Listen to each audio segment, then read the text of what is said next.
Baik, Assalamualaikum warahmatullahi wabarakatuh.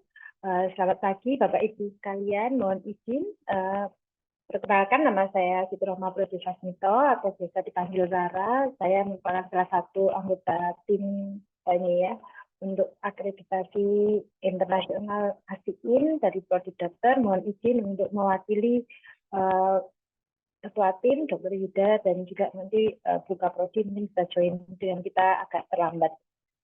Mohon izin ya Dr. Panji untuk memberikan sedikit ulasan mengenai apa sih akreditasi ASIIN mengatakan ya.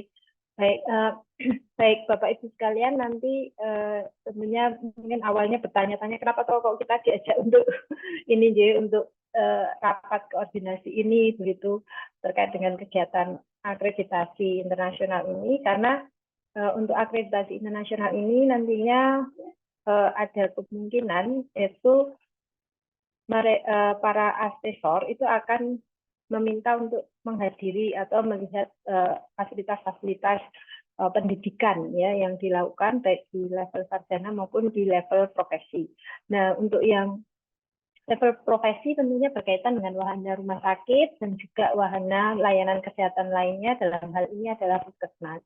Nah, di sini ASIIN ini tekanannya memang agak unik, sedikit berbeda dengan LAMPTKes. Mereka itu sangat memperhatikan mengenai bagaimana sebuah proses pembelajaran itu dilakukan dan seberapa banyak fasilitas yang kita berikan untuk mendukung proses pembelajaran mahasiswa, di mana mereka bisa mencapai outcome.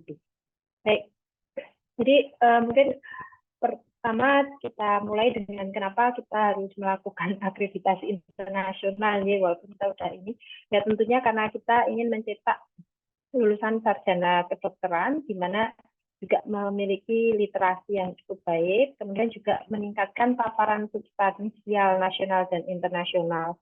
Jadi harapannya dengan mahasiswa ini kita bisa mengikuti akreditasi internasional ini, nanti kita bisa meningkatkan standar kita ke yang lebih tinggi. Selain itu juga mendapatkan kesempatan untuk di peer review ya dengan mahasiswa internasional, dengan ilmuwan kelas dunia, mitra universitas di luar negeri.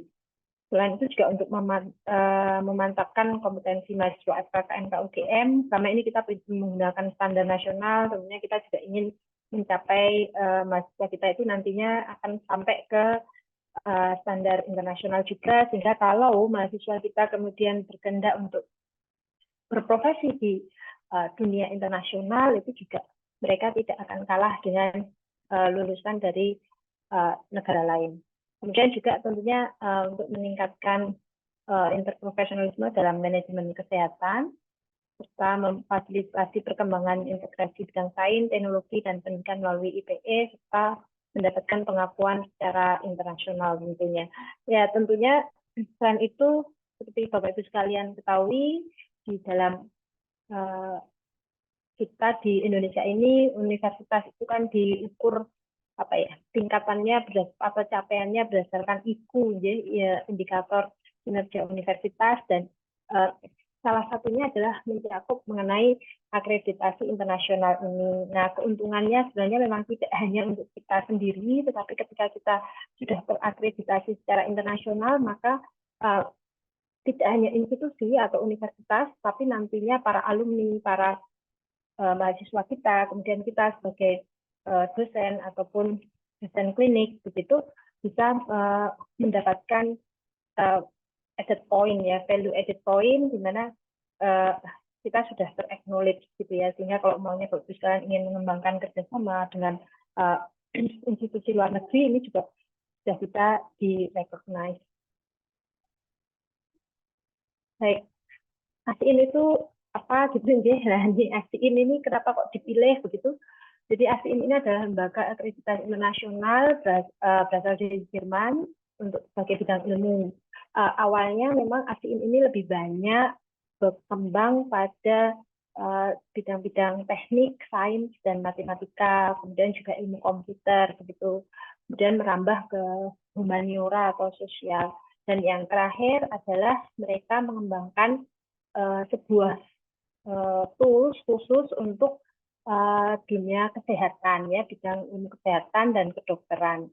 Nah, dalam pengembangannya kurangnya itu menggunakan WFME. Jadi WFME itu adalah lembaga dunia di mana kita sebagai sebagai institusi itu biasanya juga mengacu pada standar-standar yang dikeluarkan oleh WFME. Nah, sebenarnya Lampetekes itu juga mengembangkan proses akreditasinya dan sebagainya juga berdasarkan pada standar WFME ini. Tapi sayangnya Lampetekes ini belum bisa direkognisi sebagai akreditasi internasional oleh IKU, sehingga kita masih harus menunggu. Seandainya besok Lampetekes ini sudah berhasil mendapatkan sertifikasi melakukan akreditasi internasional, mungkin kita akan lebih mudah lagi. Yes, ini untuk jenis akreditasinya, untuk yang menjadi karakteristik ASIIN adalah merupakan outcome based accreditation atau outcome based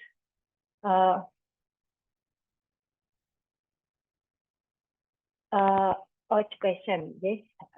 Ini. Nah, jadi nanti memang akan selalu dilihat adalah outcome-nya bagaimana, gitu ya. Terus bagaimana proses mencapai outcome itu. Nah, itu biasanya yang nanti akan dikejar-kejar dalam ASIIN ini. Nah, ini kita utamanya adalah pada proses pendidikan yang terstandarisasi secara internasional serta monitoring proses pembelajaran. Kita sebenarnya untuk monitoring proses pembelajaran, alhamdulillah kita sudah memiliki QA secara rutin, dan ini sebenarnya sudah sangat berjalan dengan karakteristik ASIIN, yaitu di mana menggunakan outcome based education.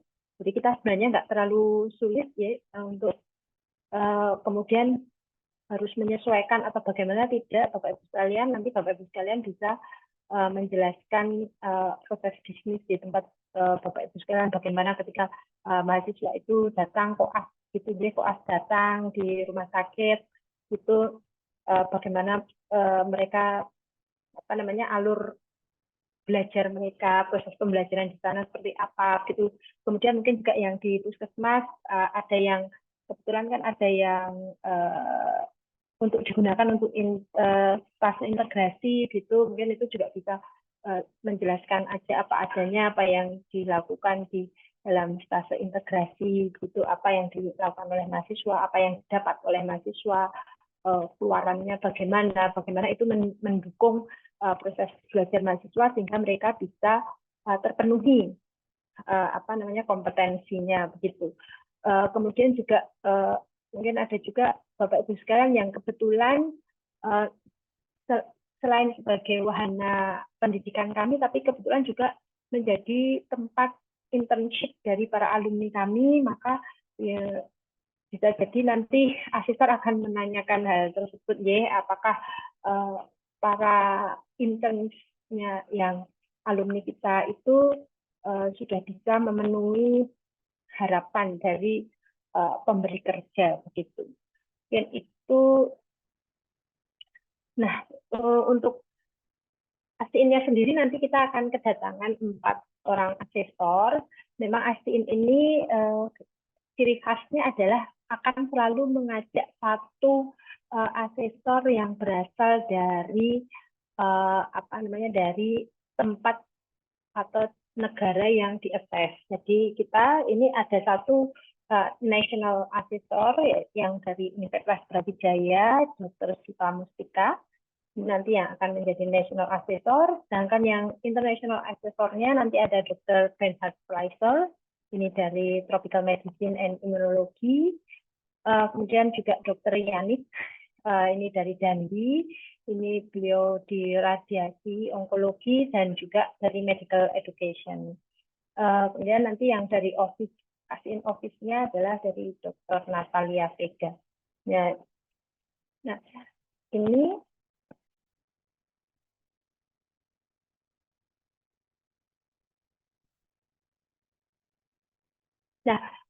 bagaimana sih proses akreditasi yang kita lalui ini? Yang sudah kami lakukan adalah 2. Yang pertama yaitu persiapan dan pendaftaran, yaitu kami melakukan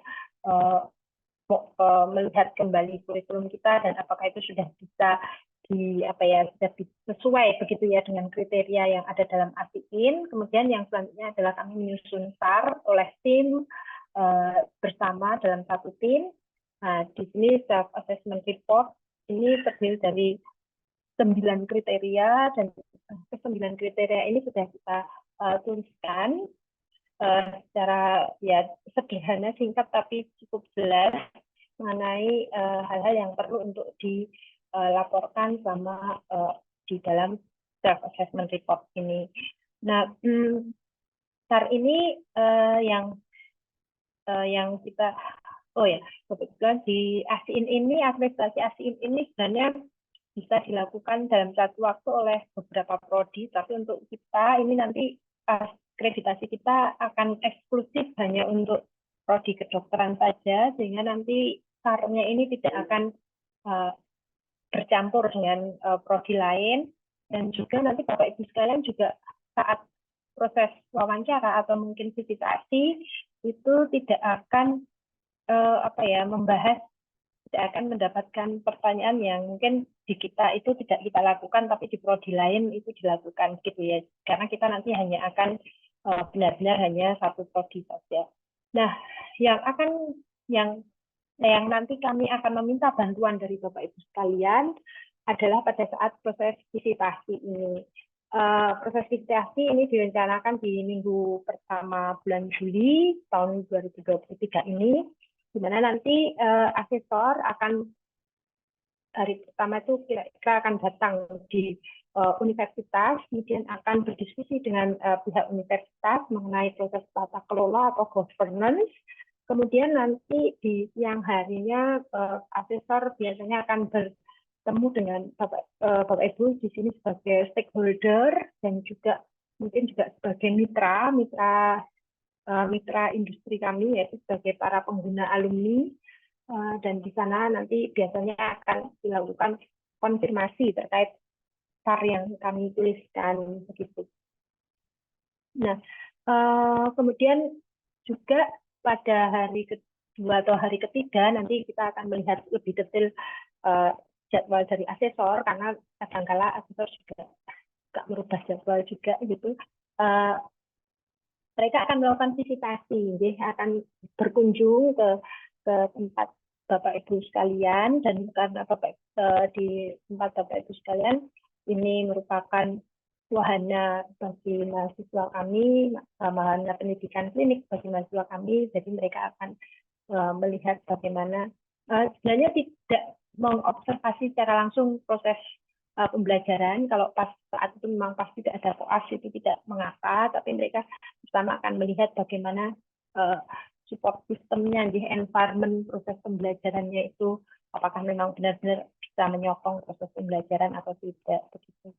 Kemudian juga setelah itu nanti akan ada laporan ASIIN dan kemudian akan ada final recommendation terkait apakah kita ini mendapatkan akreditasi ASIIN secara penuh atau cuma secara setengah gitu. Jadi istilahnya itu setengah gitu kok mereka. Kalau setengah itu artinya kita nanti harus membenahi dulu apa yang dia minta untuk dibenahi, baru nanti kemudian akan ada final verdict-nya begitu. Apakah kita hanya akan mendapatkan 3 tahun atau 5 tahun gitu.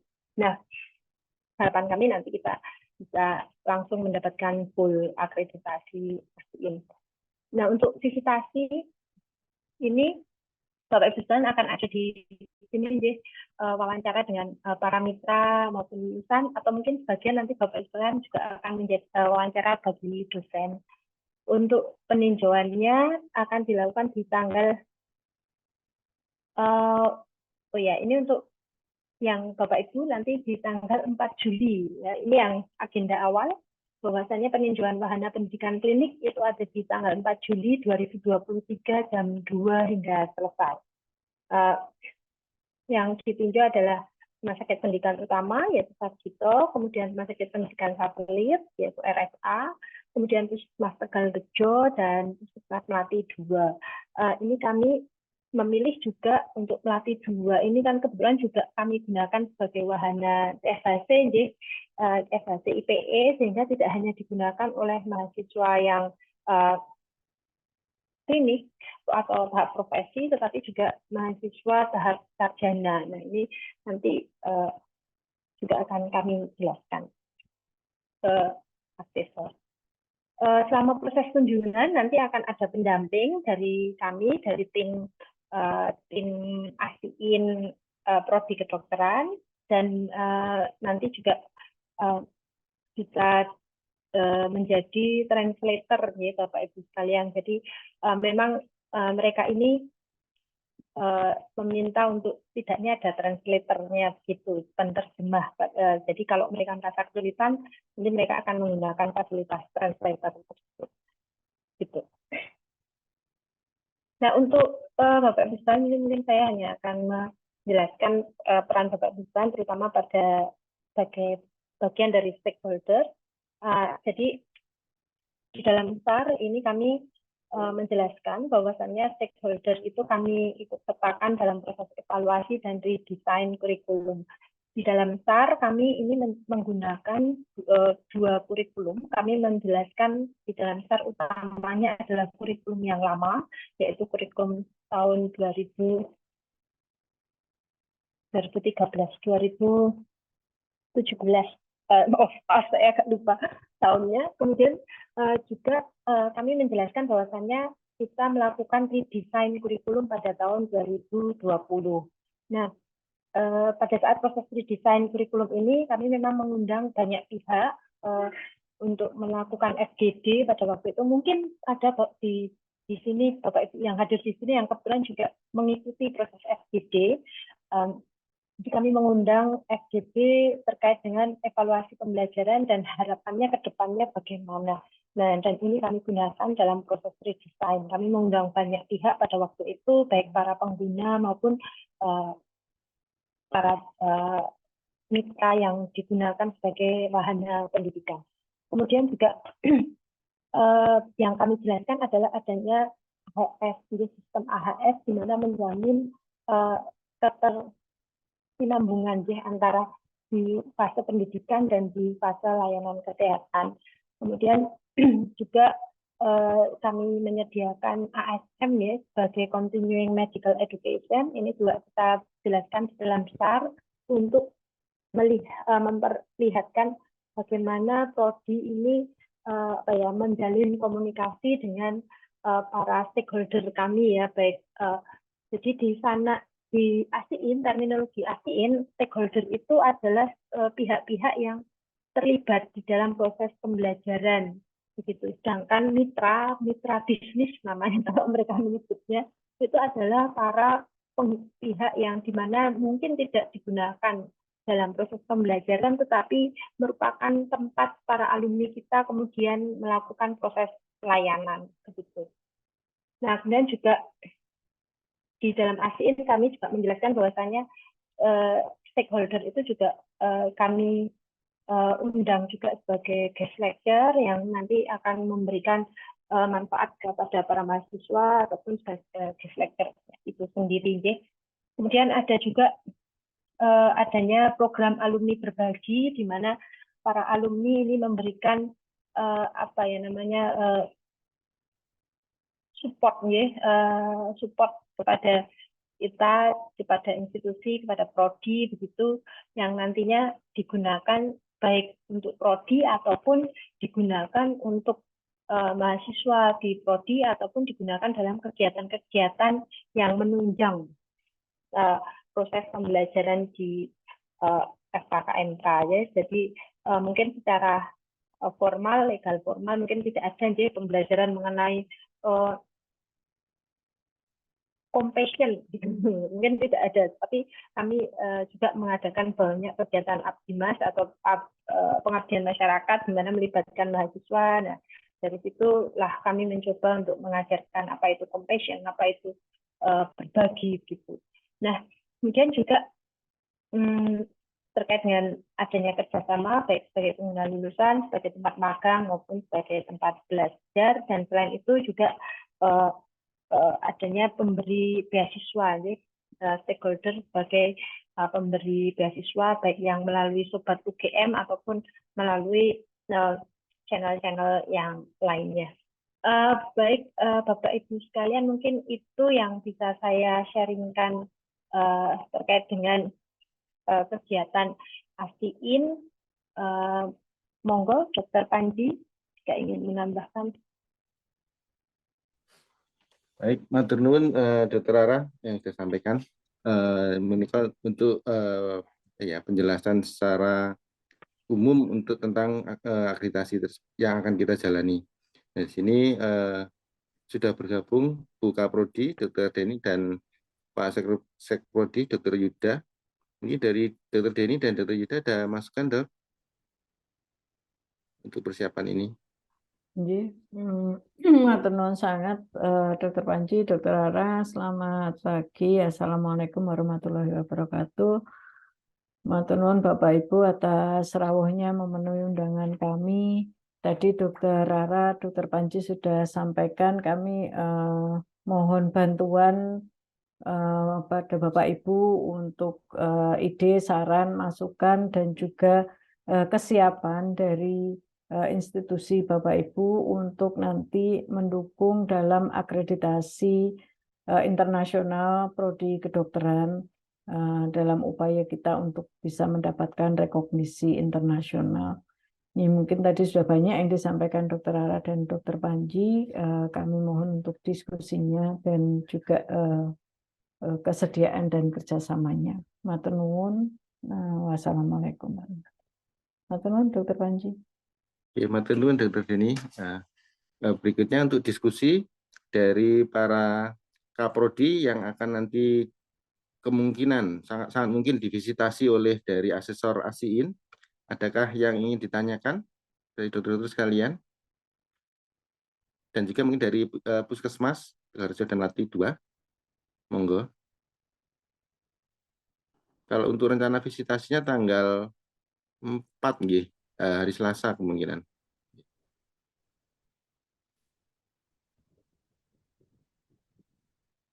Mungkin sekilas informasi mungkin yang perlu disiapkan itu ya peralatan-peralatannya, sarananya apa saja yang berhubungan dengan rotasi klinis untuk asisten. Mungkin itu.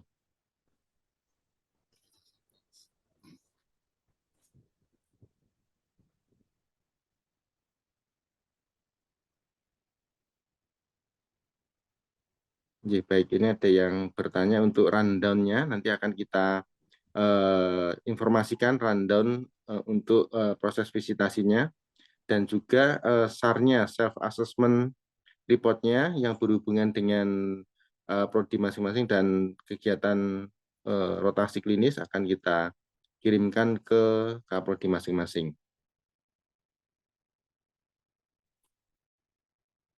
Mungkin Dr. Rara ada masukan apa saja yang perlu disiapkan? Pengalaman dari prodi tempat lain untuk proses akreditasi ASIIN ini, Dr. Rara?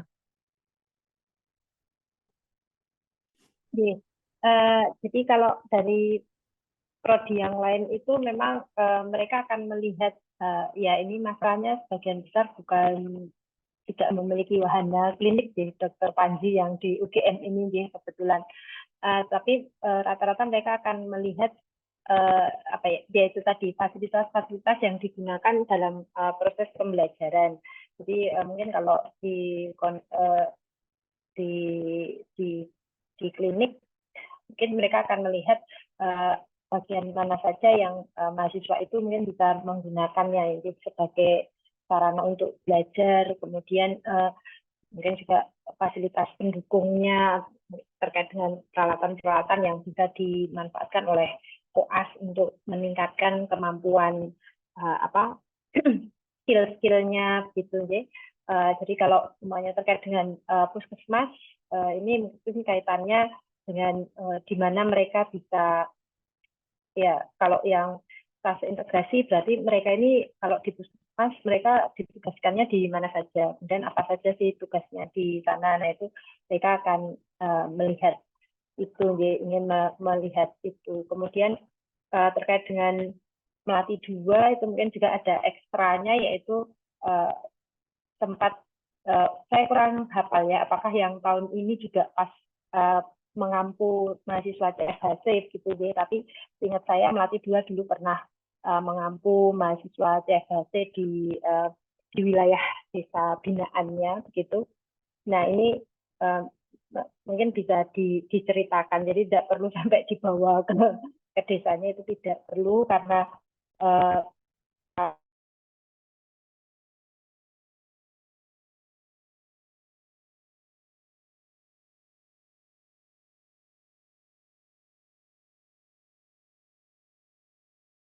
Terus ya.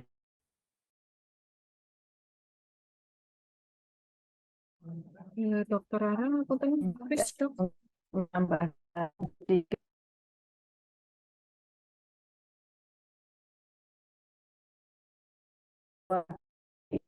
Akan kita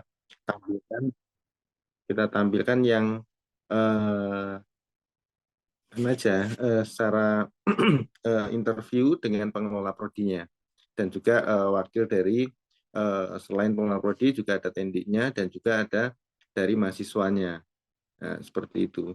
Dan nanti dari Rumah Sakit Sarjito untuk yang prodi yang siap menapa nggih sebaiknya.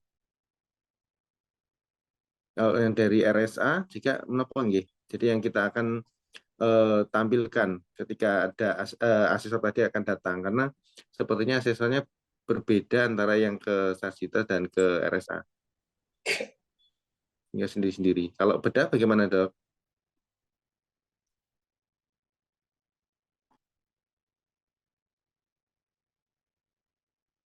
Nanti karena kan yang kalau prodi yang lain seperti DV, Mata, THT itu sebagai backupnya. Jadi nanti yang utama kita rencananya sih kalau bisa ke bedah dahulu, kemudian ditunjukkan semua proses, bukan semua ya, fasilitas-fasilitas apa saja yang diberikan kepada mahasiswa koasisten. Setelah itu dari bedah mungkin akan kita putarkan kalau ke mata seperti apa, ke DV seperti apa, ke THT juga seperti apa. Makatan, Dok.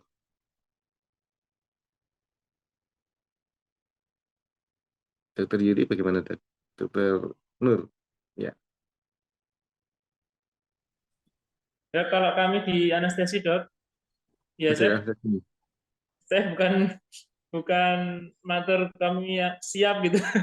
Semuanya ya itu persiapan. Cuman kami mungkin yang bisa ditampilkan, dok, kalau di anestesi itu kan untuk koas itu kita sebelum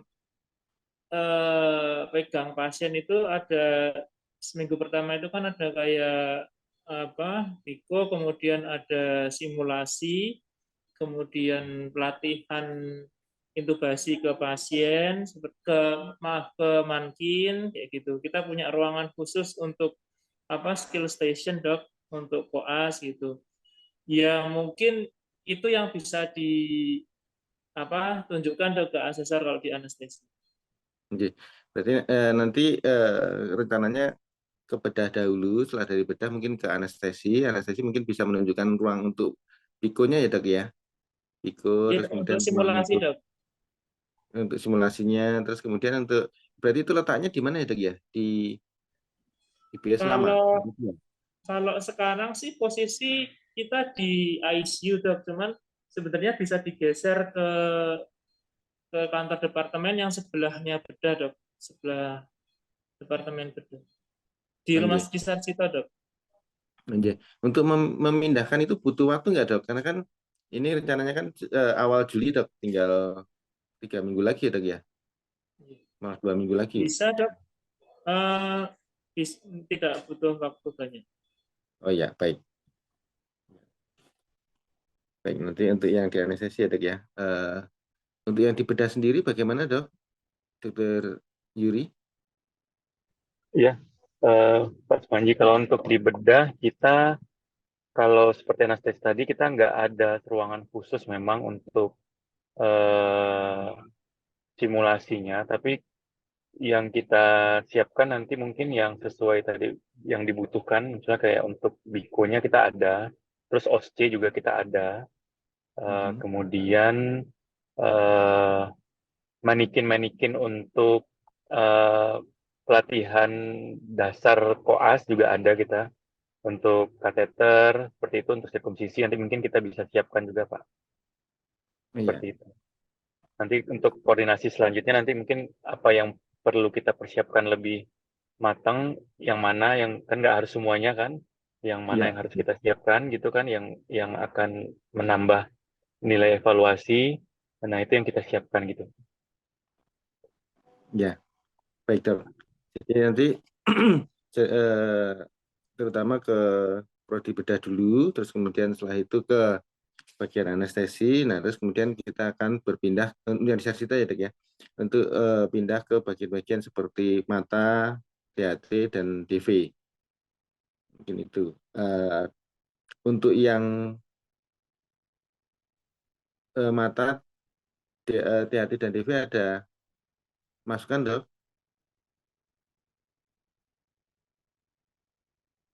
Ya baik, sementara belum. Manut Sedangkan Dok, untuk manut. nanti akan kita sarikan dari SAR-nya itu Dok, yang terutama berhubungan dengan rotasi klinisnya ini Dok. Nggih. Baik, Kak. Karena kalau ditanyakan siap apa nggak siap tuh kan nggak pernah siap ya Dok, kan pasti ada kekurangan. Nah nanti monggo nyuwun pengarahan aja apa yang perlu kami siapkan, perlu kami tunjukkan ngaten. Ngaten Iya. nuwun. Ya, baik, matur nuwun Dok untuk dukungannya.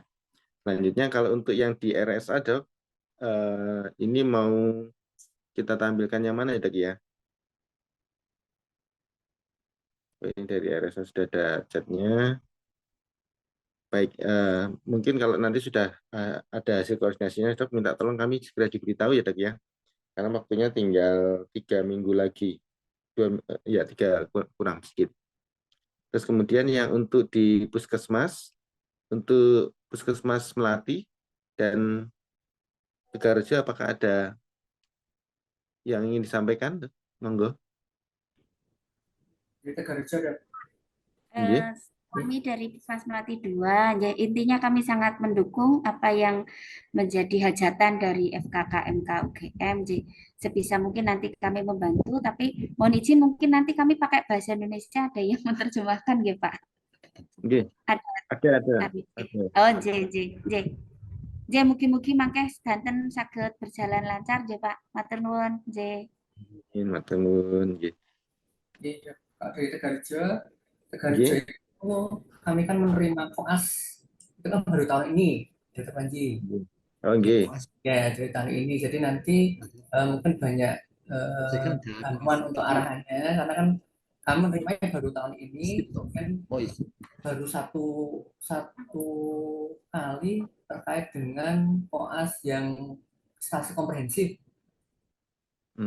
Jadi kami kan memang tadi dari disampaikan tadi, kalau fasilitas yang kami punyai aula untuk diskusi dengan koas, kemudian kalau titik kumpul kita punya, kemudian kalau stase kan nanti banyak di ruang unit-unit. Nah nanti dari arahnya saja untuk persiapannya lagi yang perlu kami siapkan apa, ya, kemudian apa saja yang perlu ditambahkan. Itu aja Dok. Terima kasih. Oke. Baik, terima kasih Dr. Harna untuk dukungannya untuk yang kunjungan ke puskesmas. Baik, mungkin dari yang di Sarsito, RSA, dan dari puskesmas ada masukan lagi enggak untuk proses visitasi ini? Baik, kalau tidak ada mungkin kita cukupkan nggih. Dari Dr. Denny ada masukan lagi nggak Dok sebelum ditutup?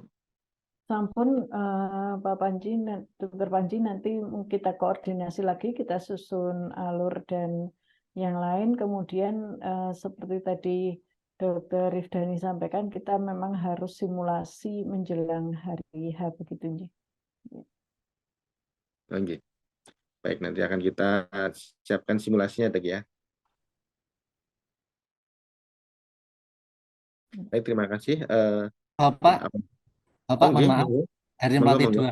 Oke, karena Hmm. kami kan UPT-nya Dinas Kesehatan Kabupaten Sleman, jadi mohon untuk pelaksanaan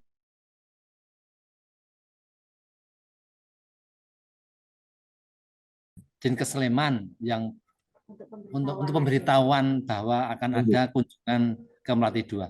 Demikian Bapak. Makasih. Oke. Baik, terima kasih Bapak. Nanti akan kita siapkan surat menyuratnya, nggih. Jadi ke semua tempat yang akan dikunjungi oleh surveyor. Baik, terima kasih. Terima kasih atas kehadiran dari para undangan dari Prodi Bedah, Anestesi, TAT, DV, terus kemudian Mata, kemudian dari RSA, kemudian yang dari Puskesmas Melati 2 dan Tegalrejo. Terima kasih juga dari pengelola Prodi, S1 dan asisten. Terima kasih, kita cukupkan untuk pertemuan pada siang hari ini. Kita tutup. Wassalamualaikum warahmatullahi wabarakatuh. Selamat siang, salam sejahtera untuk kita semua. Terima kasih. Waalaikumsalam warahmatullahi wabarakatuh. Terima kasih, Dok. Mohon maaf, Salam warahmatullahi wabarakatuh.